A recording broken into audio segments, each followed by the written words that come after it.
दोनों हाथों से दिव्यांग एक 19 साल का स्टूडेंट पैरों से 12वीं का पेपर हल कर रहा है। यह स्टूडेंट नांदेड़ जिले के कंधार में श्री शिवाजी कॉलेज में 12वीं का एग्जाम दे रहा है। इस 19 साल के स्टूडेंट का नाम सूरज शिवराज उबाले है। वह नांदेड़ जिले के मुदखेड़ तालुका के गड़े गांव का रहने वाला है। वह बिना दोनों हाथों के पैदा हुआ था। बचपन में उसके माता पिता ने उसे गाँव के जिला परिषद स्कूल में भेजा। वह पहली क्लास के टीचर ने उसे पैरों से लिखने की प्रैक्टिस करवाई।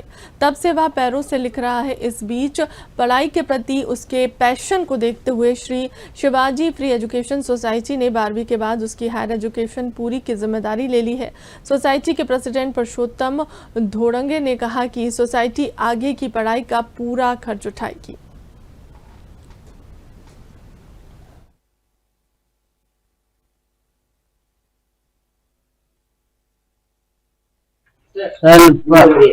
पहिली ते 5वी पर्यंत गावात केलो।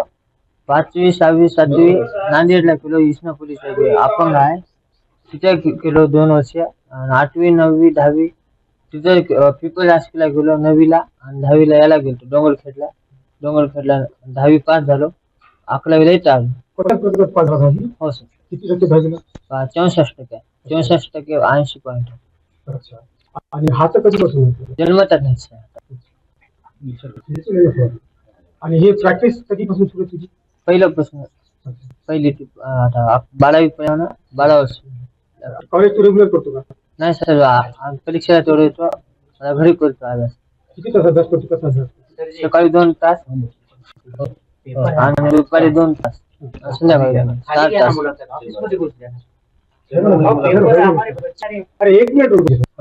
बरं आता परीक्षा कशी चालली तुझी? पेपर वगैरे मस्त चालेल सर। अच्छा. बरं तुला वाढीव टाइम भेटतो ना 20 मिनिटं तू? हो सर। मग तू घेतला नाही? घेतो ना। आता मराठीचा पेपर सोपा आहे म्हणून काय वाटत दुसरे पेपर असले की विषय हे करतो ना। बरं तुला काय व्हायचं आयुष्यात पुढे? काहीच नाही असं गरीबासाठी चांगलं। हो पण तुझी काय इच्छा आहे का अधिकारी वगैरे व्हायची? अधिकारी नाही तेवढं आपले हे आतापर्यंत पाहिलं नाही। नांदेडच्या जवळ असलेलं गाडेगाव हे गाव आहे। त्या गावचा तो विद्यार्थी आहे सूरज उबाळे। तो अपंग आहे, त्याला दोन्ही हात नाही आणि तो पायानी पेपर लिहितो। खऱ्या अर्थानं परमपूज्य डॉक्टर बाबासाहेबांनी सांगितलं की शिक्षण हे वाघिणीचं दूध आहे आणि जे कोणी प्राशन करेल तो गुरगुरल्याशिवाय राहणार नाही। त्या जिद्दीनं तो लेकरू शिक्षणापासून पळण्यापेक्षा आपल्या अपंगावर मात करून स्वाभिमानानं लढवाई वृत्तीनं तो त्या ठिकाणी परीक्षा देतो। हे खूप दुर्मिळ असं मी कुठं ऐकलंही नाही, बघितलं नाही, पण तो करतोय। त्याच्या जिद्दीला मी या ठिकाणी सलाम व्यक्त करतो आणि श्री शिवाजी मोफत एज्युकेशन सोसायटीच्या माध्यमातून त्याचं 12वीच्या नंतरचं पुढचं पूर्ण शिक्षण हे श्री शिवाजी मोफत एज्युकेशनच्या वतीनं आम्ही करण्याचा निर्धार या ठिकाणी केलेला आहे। अध्यक्ष संस्थेचा म्हणून मी निश्चित त्याला जी काही मदत लागेल ती आम्ही निश्चित त्या ठिकाणी करूया।